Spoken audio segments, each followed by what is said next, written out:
Hello students, हम चल रहे हैं बायोमोलिक्यूल्स में और अब तक हमारा काफ़ी सिलेबस हो चुका है, हमारा काफ़ी चैप्टर भी हो चुका है। जैसे हमारा डीएनए के बारे में आपने पिछले वीडियोज में जान लिया है। तो हमारी जो नेक्स्ट हेडिंग आती है वो है प्राइमरी मेटाबोलाइट्स और सेकेंडरी मेटाबोलाइट्स, इनके बारे में हम चर्चा करेंगे। ठीक है, तो पहली वाली कौन सी है? Primary metabolites.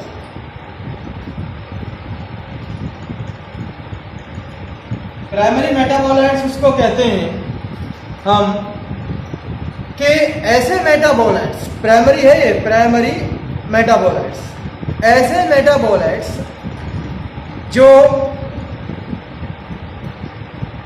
हमारे छोटे बायोमोलिक्यूल्स जो होते हैं, यानी कि छोटे छोटे मेटाबोलाइट्स किसे कहते हैं? जो ऐसे मॉलिक्यूल, ऐसे कंपाउंड जो लिविंग ऑर्गेनिज्म की बॉडी में पाए जाते हैं, मेटाबोलाइट्स कहेंगे। प्राइमरी जैसे हमने देखा था, अमीनो एसिड हैं, ग्लूकोज है, फैटी एसिड है, ग्लिसरॉल है, उसको हम क्या कहेंगे? Primary metabolites. ऐसे मेटाबोलाइट्स जो सिंपल फॉर्म में पाए जाते हैं उनको हम क्या कहेंगे? Primary metabolites. Those metabolites which present in simple form. और दूसरी वाली बात आती है सेकेंडरी मेटाबोलाइट्स। सेकेंडरी मेटाबोलाइट्स किसी को कहते हैं? ऐसे मेटाबोलाइट्स जो कॉम्प्लेक्स मेटाबोलाइट्स होते हैं। सिंपल वाले प्राइमरी हैं और कॉम्प्लेक्स वाले सेकेंडरी हैं। जैसे हम बात करें, कैरोटिनॉइड है, जेंथोफिल है, गम्स हैं, रेजिन्स हैं, ये ड्रग्स हैं। तो कुछ ये मेटाबोलाइट जो कॉम्प्लेक्स फॉर्म में पाए जाते हैं उसे हम क्या कहेंगे? सेकेंडरी मेटाबोलाइट्स कहते हैं। जो सिंपल फॉर्म में पाए जाते हैं उसे हम क्या कहते हैं? प्राइमरी मेटाबोलाइट्स कहते हैं। ठीक है, अब बात आती है बायोमैक्रोमोलिक्यूल और हमारा जो अगले वाला है बायो मैक्रोमोलिक्यूल।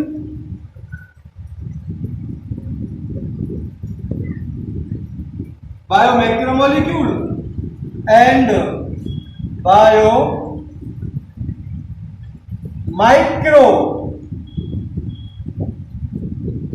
मॉलिक्यूल। मैक्रो का मतलब बड़ा और माइक्रो का मतलब छोटा। यानी कि आप इसे ये देखेंगे, हमने क्या किया था, थोड़ा पहले से जाए, पहले वाले उसको वीडियो में आपने देखा होगा कि हमारी ये मोर्टर और पेस्टल थे, ये मोर्टर और पेस्टल थे। ठीक, अब इसमें हमने वो जो मटेरियल रखा था वो हमने कोई टिश्यू का या लिविंग सब्सटेंस का जो पार्ट था, जैसे हमने कोई टिश्यू रख लिया था, लिवर का टिश्यू रख लिया था, उसे ट्राइक्लोरो एसिडिक एसिड में उसे ग्रिंड किया था इसको। फिर इसको क्या किया? गिलास में लिया और इसको हमने चीज कॉटन में, या फिर हमारा जो कॉटन क्लॉथ था या चीज क्लॉथ था, जैसे पनीर को बनाते हैं, उस क्लॉथ में से हमने इसको डाला। अब जो सॉल्यूबल पार्ट था, एसिड का जो सॉल्यूबल पार्ट था वो तो हमारा यहाँ पर आ जाएगा और इनसॉल्यूबल पार्ट था वो हमारा यहाँ पर रह जाएगा, जो एसिड में सॉल्यूबल नहीं हुआ था। यही तो बात थी। एक नॉर्मल वे में बायोमैक्रोमोलिक्यूल हम किसको कहते हैं? इसको कहते हैं, यानी कि जो एसिड सॉल्यूबल पार्ट है उसे हम क्या कहेंगे? बायोमाइक्रोमोलिक्यूल। और जो बड़ा वाला पार्ट है जो उसके साथ ट्राइक्लोरो एसिडिक एसिड के साथ सॉल्यूबल नहीं हुआ है उसको हम क्या कहेंगे? बायोमैक्रोमोलिक्यूल। ठीक है, ये बात हो गई। ऐसे कह सकते हैं बायोमैक्रोमोलिक्यूल का जो मॉलिक्यूलर वेट है वो थाउजेंड्स में होता है, 10,000 थाउजेंड्स ऐसे भी ऊपर तक होता है इनका मॉलिक्यूलर वेट। और इनका मॉलिक्यूलर वेट 800 डाल्टन से नीचे होता है।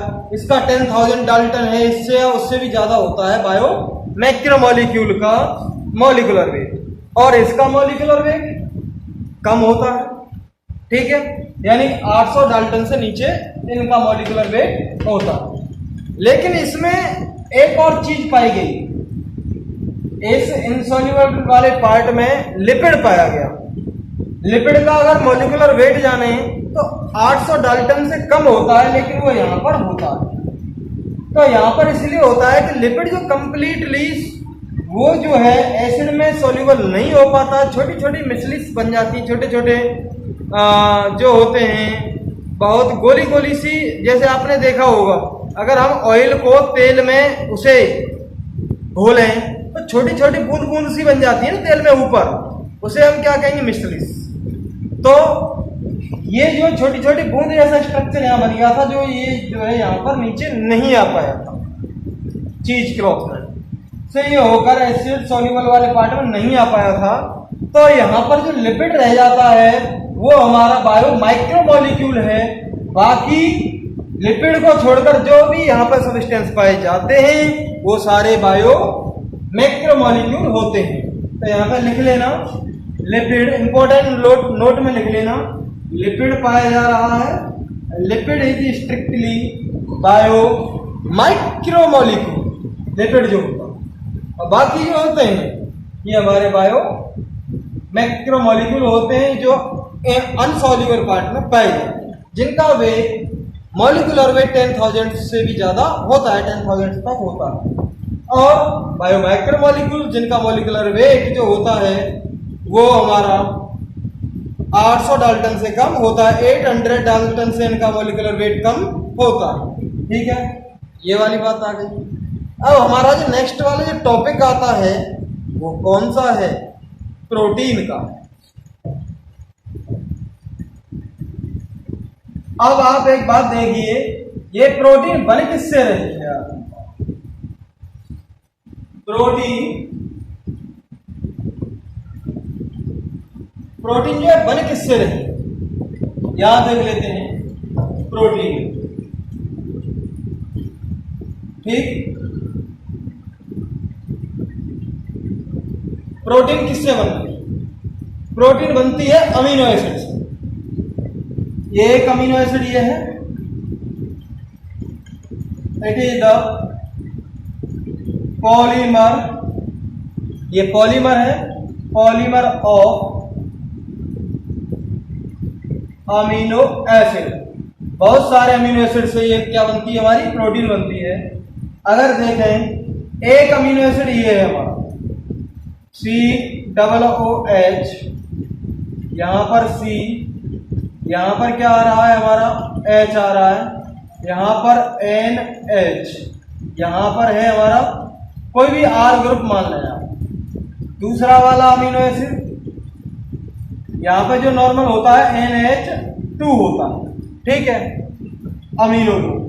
दूसरा अमीनो एसिड क्या होगा, यहां पर दूसरा अमीनो एसिड की बात करें COOH, यहां पर C होता है, यहां पर NH2 और यहां पर R ग्रुप और यहां पर H, ये हमारे अमीनो एसिड होते हैं।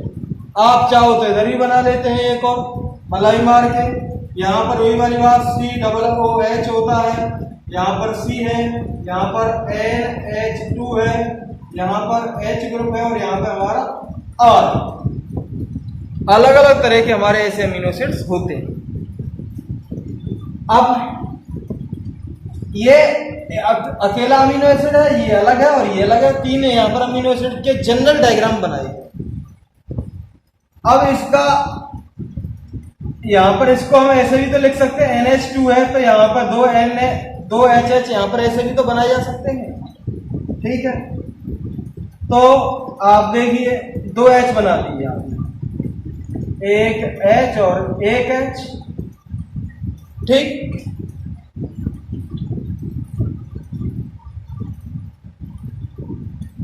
ये कंडीशन बनती है, क्या निकला, H2 2H और एक वाटर, क्या निकला H2O, वाटर निकला। ठीक, वाटर निकल गया। अब जब ये वाटर निकला तो यहां पर ये कंडीशन जाएगी, यहाँ पे NH रहेगा खाली और यहाँ पे CO रहेगा। तो ये हमारी कंडीशन बनती है, NH और यहाँ पे CO रहता है, CO और NH बनता है और यहाँ पे बॉन्ड बन जाता है और यहाँ से वाटर निकल जाता है। इस वाले बॉन्ड को हम क्या कहते हैं? Peptide bond. इसको हम क्या कहेंगे? पेप्टाइड बॉन्ड कहेंगे कि नहीं कहेंगे? ये हमारा पेप्टाइड बॉन्ड हो गया। एक वाटर मॉलिक्यूल निकलता है, सेम कहानी यहाँ पे होगी। एक वाटर मॉलिक्यूल यहाँ से निकल गया और हाइड्रोक्सिल मॉलिक्यूल यहाँ से निकल गया, तो ये भी तो बॉन्ड बनेगा। तो ये भी हमारा क्या होगा? पेप्टाइड बॉन्ड या पेप्टाइड लिंकेज। एक ही बात है भैया, एक जगह मैं लिंकेज लिख रहा हूं और एक जगह बॉन्ड लिख रहा हूं। ये थोड़ा नाम बड़ा, ये थोड़ा छोटा है, लेकिन एक ही बात है। आप बॉन्ड कह लो या लिंकेज कह लो, ठीक। तो पेप्टाइड लिंकेज हो गया, पेप्टाइड बॉन्ड एक ही बात। तो ये तो हमारे पेप्टाइड बॉन्ड होते हैं। दो अमीनो एसिड को कौन जोड़ता है? पेप्टाइड बॉन्ड जोड़ता, ठीक है। एक पेप्टाइड बॉन्ड ये है और एक पेप्टाइड बॉन्ड ये है। क्या निकलता है? यहां पर भी क्या निकलेगा? H2O निकलेगा, वाटर मॉलिक्यूल निकलेगा यहां पे। तो इधर कौन सा एंड फ्री रहा बताइए? कार्बन वाला, कार्बोक्सिल वाला एंड फ्री रहा कि नहीं? यहां पे रहा, बताओ। और इधर कौन सा एंड फ्री रहा? कौन सा टर्मिनल कहलाया जाएगा? ये वाला कौन सा कहलाया जाएगा? N टर्मिनल कहलाया जाएगा। और ये क्या कहलाया जाएगा? C टर्मिनल वाला कहलाया जाएगा, ठीक। तो इस वाला जो ये फ्री रहता है, इस वाले को हम क्या कहेंगे? C टर्मिनल अमीनो एसिड, या फिर इसको हम क्या कहेंगे? CN। और इसको हम क्या कहेंगे? N terminal amino acid. अब ऐसे आप कितनी भी लंबी चेन बना सकते हैं, बस एक शर्त होनी चाहिए, आपके पास अमीनो एसिड होने चाहिए। कितने भी लंबी चेन बना सकते हैं, समझ में आ गया? अब ये जो है बहुत सारे अमीनो एसिड से मिलकर जो बने रही है, उसको हम क्या कहेंगे? प्रोटीन। प्रोटीन जो होती है अमीनो एसिड का पॉलीमर होता है। क्लियर है भैया कि नहीं बात? क्यों? तो इसे C टर्मिनल कहते हैं, उसे N टर्मिनल कहते हैं। अगर मैं इसकी ऐसे चेन बनाऊं तो यहाँ पर C टर्मिनल कहलाया जाएगा, यहाँ पर N टर्मिनल कहलाया जाएगा। ये C एंड की तरफ हो रहा है और यहाँ पर N एंड की तरफ हो रहा है। तो ये है। तो बहुत सारे अमीनो एसिड को मिलाकर हम क्या कहते हैं? प्रोटीन कहते हैं। अब ये जो अमीनो एसिड, ये अलग तरह का हो सकता है, ये कोई और तरह का हो सकता है, ये सेरीन हो सकता है, ये ग्लाइसिन हो सकता है, ये ट्रिप्टोफन हो सकता है, और फिनाइल एलेनिन हो सकता है, टायरोसिन हो सकता है। अलग अलग तरह के अमीनो एसिड हो सकते हैं। जब अलग अलग तरह के अमीनो एसिड होंगे तो ये जो प्रोटीन जो होती है हेटेरोपॉलीमर है, होमोपॉलीमर नहीं। होमोपॉलीमर का मतलब एक ही जैसे अमीनो एसिड होते हैं, तो उसे हम क्या कहते हैं? होमोपॉलीमर। और यहाँ पे जब अलग अलग तरह के अमीनो एसिड होते हैं तो उसे हम क्या कहेंगे? हेटेरोपॉलीमर। तो अमीनो एसिड जो है ये हेटेरोपॉलीमर की फॉर्म में होते हैं, जो प्रोटीन को बनाते हैं। अब बात ये आती है कि ये हमारी बॉडी में बहुत जरूरी होते हैं। 20 एसेंशियल अमीनो एसिड की हमारी बॉडी में जरूरत पड़ती है। उन अमीनो एसिड को लेने के लिए हम क्या करते हैं? हम प्लांट्स को खाते हैं, वेजिटेबल्स को खाते हैं, तो जिससे हमें प्रोटीन मिलती है। दाल में, सोयाबीन में, इनमें प्रोटीन होती है, इनमें अमीनो एसिड्स होते हैं जो हमारे लिए एसेंशियल अमीनो एसिड्स हैं, जो हमारी बॉडी में ये यूजफुल होते हैं। अब बात ये आती है प्रोटीन का काम क्या है आखिरकार? ये रिसेप्टर्स का काम करती है, जैसे गैस्ट्रो रिसेप्टर है टेस्ट वाले, हमें स्वाद पता लगा लेते हैं। किससे बने हैं? हमारे अमीनो एसिड से मिलकर बने हैं। एंटीबॉडीज के रूप में भी हमारी प्रोटीन पाई जाती है। एंटीबॉडीज के रूप में जो इन्फेक्शन को, बैक्टीरिया वायरस को किल करती है, तो ये हमारी बॉडी में प्रोटेक्शन देने में भी ये हेल्प करते हैं। ये हमारे प्रोटीन, ये मॉलिक्यूल को एक जगह से दूसरी जगह ले जाने में हेल्प करते हैं। और ये हमारे सेल के रिसेप्टर्स के फॉर्म में पाए जाते हैं। ये हमारे सेल के रिसेप्टर्स हैं। तो इस तरह हमारे सेल के रेसेप्टर्स के फॉर्म में भी पाए जाते हैं, जो सेल के अंदर चीजों को ट्रांसपोर्ट करने में हेल्प करते हैं। और यहाँ पर जो प्रोटीन है, ये जो है प्लाज्मा मेम्ब्रेन, ये प्रोटीन की बनती है। ये प्रोटीन हमारे वही तो अमीनो एसिड है, तो प्रोटीन यहाँ पर क्या करती है, ट्रांसपोर्ट का काम करती है। तो ये जितने एंजाइम्स हैं राइबोजाइम को छोड़ के, जो आरएनए का बना होता है, बाकी सारे एंजाइम्स प्रोटीन के बने होते हैं। ये प्रोटीन हमारे एंजाइम्स बनाने में हेल्प करती है, हार्मोन्स बनाने में ये हेल्प करती है। तो ये हमारे क्या होते हैं, प्रोटीन पाए जाते हैं। जैसे हार्मोन है, इंसुलिन हार्मोन है, प्रोटीन का बना होता है। ठीक है, तो हमारी बॉडी में बहुत जबरदस्त वर्क है प्रोटीन का। हमारी बॉडी में ग्रोथ के लिए बहुत जरूरी है प्रोटीन का। अब ये बात आती है कि प्रोटीन जो है हेटेरोपॉलीमर है, अलग अलग तरह के अमीनो एसिड मिलकर हमारी प्रोटीन को बनाते हैं। अब प्रोटीन में प्रोटीन के स्ट्रक्चर की बात आती है कि कितने तरह के स्ट्रक्चर प्रोटीन के हो सकते हैं। 4 तरह के स्ट्रक्चर होते हैं प्रोटीन के, प्राइमरी, सेकेंडरी, टर्सरी और क्वाटरनरी। अगर प्रोटीन लीनियर फॉर्म में पाई जाए, यहाँ पर C टर्मिनल एंड है, यहाँ पर M टर्मिनल एंड है, तो ये कौन सा होगा, प्राइमरी वाला होगा। ठीक, और सेकेंडरी वाला कौन सा होगा, ये C टर्मिनल और N टर्मिनल एंड है, लेकिन ये प्रोटीन का स्ट्रक्चर, प्रोटीन एक दूसरे के ऊपर इस तरह पाई जा रही है। ये C टर्मिनल है, ये N टर्मिनल है। ये स्ट्रक्चर किसका होगा, सेकेंडरी स्ट्रक्चर है प्रोटीन का, प्रोटीन इस फॉर्म में भी पाई जाती है। और आपने देखा होगा टर्सरी स्ट्रक्चर कैसा है, ऊन का गोला होता है, ऐसे फॉर्म में प्रोटीन के जो है प्रोटीन के थ्रेड्स एक दूसरे के ऊपर लिपटे हुए होते हैं। ये प्रोटीन का थ्रेड ऐसे ही एक दूसरे के ऊपर लिपटे हुए होते हैं। तो इस तरह का जो स्ट्रक्चर पाया जाता है, यहाँ N है, यहाँ पर C हो रहा है, तो इसी का स्ट्रक्चर जो होता है वो हमारा टर्सरी प्रोटीन्स होता है। और एक होता है क्वाटरनरी प्रोटीन, यानी कि कपड़े के फॉर्म में ऐसे स्ट्रक्चर लिपटा होता, दूसरा इसके ऊपर पाया जाएगा, तीसरा इसके ऊपर पाया जाएगा, चौथा जो है फिर इसके ऊपर पाया जाएगा। यानी कि जो अगर हम कपड़े की तह लगा देते हैं, पहला स्ट्रक्चर, दूसरा इसके ऊपर आ गया, तीसरा इसके ऊपर आ गया, चौथा, इस तरह के स्ट्रक्चर को हम क्या कहते हैं, क्वाटरनरी स्ट्रक्चर कहते हैं। ये 4 तरह के हमारे स्ट्रक्चर पाए जाते हैं प्रोटीन। तो प्रोटीन के स्ट्रक्चर ये आपके समझ में आ गए होंगे कि जो लीनियर फॉर्म में प्रोटीन पाई जा रही है उसको हम प्राइमरी स्ट्रक्चर प्रोटीन का कहते हैं। प्रोटीन जो हमारे हेलिकल स्ट्रक्चर में पाई जा रही है उसको हम सेकेंडरी स्ट्रक्चर कहते हैं प्रोटीन का। प्रोटीन अगर ऊन का जो गोला होता है उसके फॉर्म में पाई जा रही है तो उसको हम टर्सरी स्ट्रक्चर कहते हैं प्रोटीन का। और अगर प्रोटीन जैसे कंबल एक तह ये लगा दी, सेम इसकी दूसरी तरह ये लगा दी, तीसरी तरह ये लगा देंगे, चौथे जैसे लगा देंगे, इस तरह प्रोटीन का स्ट्रक्चर जब पाया जा रहा है तो उसे हम क्या कहेंगे, क्वाटरनरी स्ट्रक्चर कहते हैं। तो इस तरह ये हमारे जो हैं 4 तरह के प्रोटीन के स्ट्रक्चर होते हैं।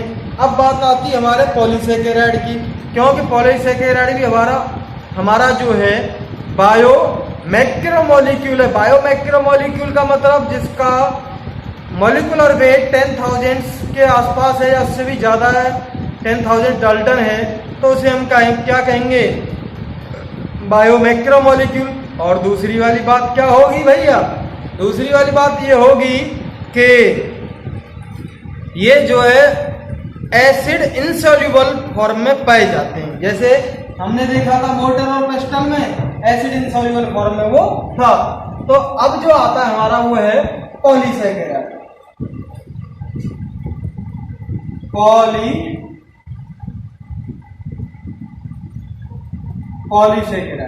पॉलीसेकेराइड की कहानी समझने से पहले आपको कार्बोहाइड्रेट के बारे में जानना पड़ेगा। देखिए कार्बोहाइड्रेट जो होते हैं वो हमारे 3-4 तरह के होते हैं। पहली वाली बात ये मोनोसेकेराइड है, मोनोसेकेराइड पहला।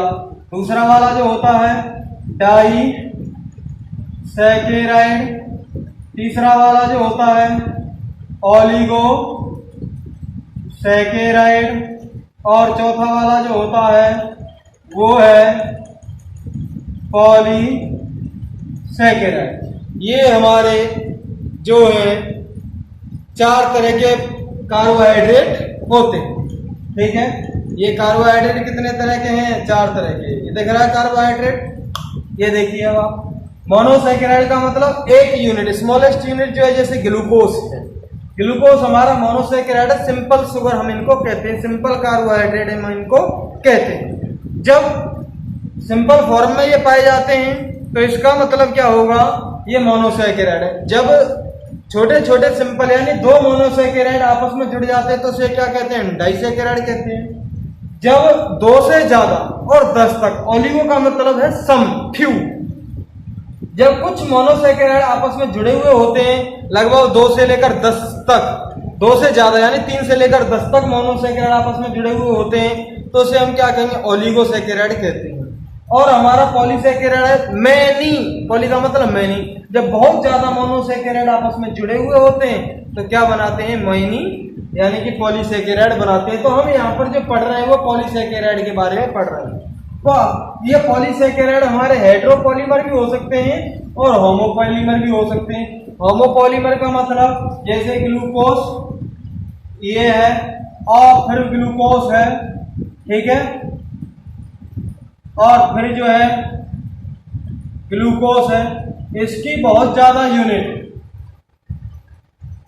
इसकी बहुत ज्यादा यूनिट। जब बहुत ज्यादा ग्लूकोज जुड़े हुए होते हैं तो उसको हम क्या कहेंगे? सेलुलोज कहते हैं। तो ये स्ट्रक्चर हमारा किसका होगा? होमोपॉलीमर का होगा। होमोपॉलीमर का मतलब सेम टाइप के मॉलिक्यूल, सेम टाइप के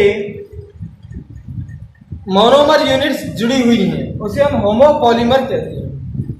जैसे इसका एग्जांपल हमारा क्या हो गया? ग्लूकोज हो गया।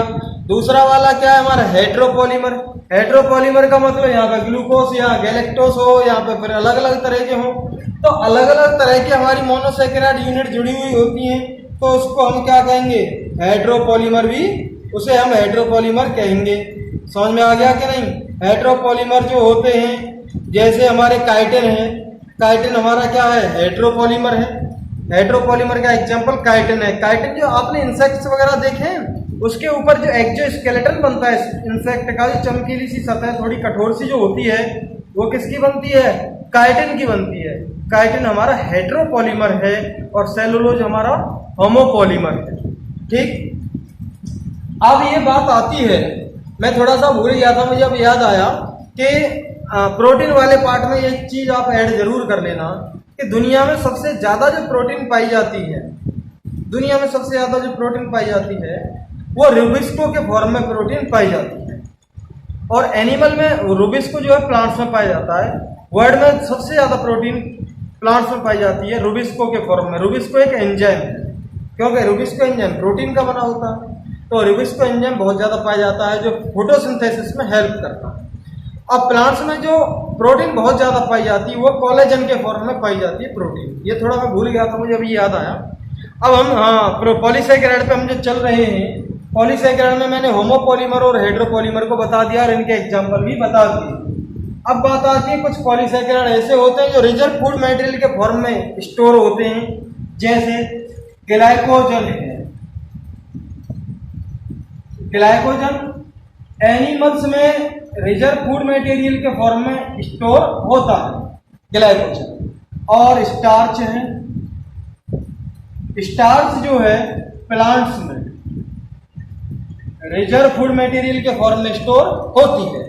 ठीक है, तो ये ग्लाइकोजन एनिमल्स में रिजर्व फूड मटेरियल पाया जाता है और प्लांट्स में स्टार्च रिजर्व फूड मटेरियल के फॉर्म में पाया जाता है। तो ये हमारे जो है पॉलीसैकेराइड रिजर्व फूड मटेरियल के फॉर्म में भी ये पाए जाते हैं। अदर भी पॉलीसैकेराइड हैं हमारे, जैसे इनुलिन है, ये भी हमारे पॉलीसैकेराइड हैं। और अलग अलग तरह के सेलुलोज है, सेलुलोज पॉलीसैकेराइड है। सेलुलोज की प्लांट की सेल वॉल बनती है, सबसे ज्यादा बहुत ज्यादा क्वांटिटी में पाया जाता है सेलुलोज प्लांट्स में, तो ये भी एक पॉलीसैकेराइड है। ठीक है, तो अब बात आती है हमारी कि जो पॉलीसैकेराइड का यूज क्या होता है। भाई एक तो रिजर्व फूड मटेरियल के फॉर्म में पाए जाते हैं, यानी कि खाने के इस्तेमाल में हम इनका बहुत ज़्यादा इस्तेमाल करते हैं खाने के उसमें। कुछ पॉलीसैकेराइड ऐसे भी हैं जो अमीनो एसिड के फॉर्म में पाए जाते हैं, ऐसे भी हमारे पॉलीसैकेराइड। कुछ पॉलीसैकेराइड ऐसे भी हैं जो हमारे लिपिड के फॉर्म में भी पाए जाते हैं। ऐसे हमारे भी पॉलीसैकेराइड हैं। अमीनो एसिड के फॉर्म में पाया जा रहा है, अमीनो शुगर्स के फॉर्म में पाया जाएगा, जैसे ग्लूकोसामाइन है। इसके ये जो है पॉलीसैकेराइड किसके साथ पाए जा रहे हैं? अमीनो एसिड के साथ भी पाए जा रहे हैं। तो हमारे पॉलीसैकेराइड दूसरे मॉलिक्यूल्स के साथ भी मिक्सअप के फॉर्म में पाए जाते हैं। अब हमारा जो टॉपिक है वो है मेटाबॉलिज्म।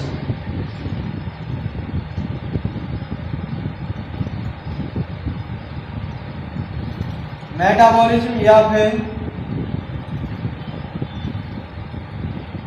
मेटाबॉलिक रिएक्शंस, ये हमारा टॉपिक है। मेटाबॉलिज्म या मेटाबॉलिक रिएक्शन उसे कहते हैं all chemical reactions which occur in living organism. उन सारी केमिकल रिएक्शंस को कहते हैं जो लिविंग ऑर्गेनिजम्स की बॉडी में हो रही हैं, उनको हम क्या कहेंगे? मेटाबॉलिज्म या फिर मेटाबॉलिक रिएक्शंस उनको हम कहेंगे।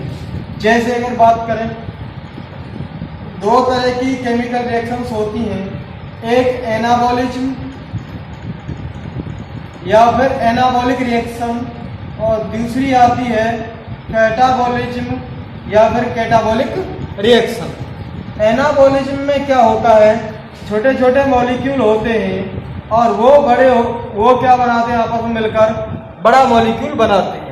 इसे हम क्या कहेंगे? एनाबॉलिज्म या फिर anabolic reaction. When simple molecules join with each other and make to large molecule, उसको हम क्या कहेंगे? एनाबॉलिज्म हम कहेंगे। अब दूसरी वाली बात आती है ठीक है उसकी, जब कोई बड़ा मॉलिक्यूल है छोटे छोटे मॉलिक्यूल में टूट जाता है तो इसको हम क्या कहते हैं? कैटाबॉलिज्म। यानी कि एनाबॉलिज्म का जस्ट उल्टा पैदा हुआ था ये। यानी कि कोई लार्ज मॉलिक्यूल है जो सिंपल फॉर्म में टूट रहा है तो उसे हम क्या कहेंगे? कैटाबॉलिज्म। और इस प्रोसेस में एनर्जी रिलीज होती है तो इसको हम क्या कहेंगे?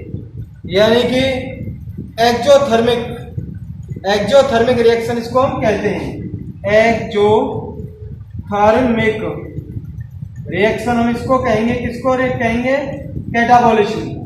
और इसमें एनर्जी यूज होती है, इसलिए हम इसको क्या कहेंगे?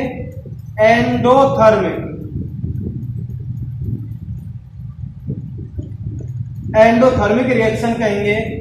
एनाबॉलिज्म वाली रिएक्शन में एनर्जी यूज होती है। जब छोटे छोटे मॉलिक्यूल्स बड़ा होकर मिलकर आपस में बड़ा मॉलिक्यूल बनाते हैं तो एनर्जी को कंज्यूम करते हैं, और जब कोई बड़ा मॉलिक्यूल छोटे छोटे मॉलिक्यूल में टूट जाता है तो वो एनर्जी को रिलीज करता है। ठीक है, तो ये जब एनर्जी जिस रिएक्शन में कंज्यूम होती है तो उस रिएक्शन को एंडोथर्मिक रिएक्शन कहते हैं, और जिस रिएक्शन में एनर्जी रिलीज होती है उस रिएक्शन को हम क्या कहेंगे? एक्सोथर्मिक रिएक्शन कहते हैं। लिविंग ऑर्गेनिज्म में जो ये एनर्जी है ये किसके फॉर्म में होती है? एटीपी के फॉर्म में होती है, एडिनोसिन ट्राइफॉस्फेट के फॉर्म में होती है। अब आता है हमारी लिविंग स्टेट के बारे में।